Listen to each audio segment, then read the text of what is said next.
99% மக்கள் இஎம்ஐ கட்டியே செத்து போயிருங்க. இந்த இஎம்ஐ லைஃப் ஸ்டைல் எல்லாம் உங்களுக்கு இழைக்கப்படுகின்ற மிகப்பெரிய அநீதிங்கயா. உடனே கேட்காதீங்க, இவ்வளவு தங்க ஆபரணங்கள் புட்டு தங்க சிம்மாசனத்துல உட்காந்துட்டு நீங்க குறைந்த பொருட்களோடு வாழுங்கள் எங்களுக்கு சொல்லலாமா சாமி? இந்த நகரமயமாக்கல், நகரத்தை நோக்கி உங்களை எல்லாம் துரத்துறது, இஎம்ஐ சென்டர்டா உங்க லைஃப மாத்துறது, இது எல்லாமே பெரும்பணக்காரர்கள் உங்களை அடிமையாக வைப்பதற்காக உங்களுக்கு இழைக்கின்ற மிகப்பெரிய கொடுமைங்கய்யா. உங்கள் வாழ்க்கையை சுரண்டும் கொடுமைங்கய்யா. தயவு செஞ்சு கொஞ்சம் இதுல இருந்தெல்லாம் கண் திறந்து பாருங்க.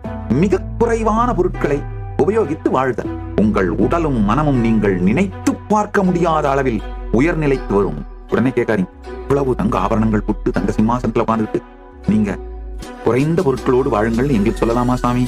ஆழ்ந்து கேளுங்கள். நான் தேடி அடைந்தது ஞான அனுபூதியே. கைலாயத்தின் தலைவன் என்கின்ற பதவி தானாய் பின்தொடர்ந்து வருகின்றது.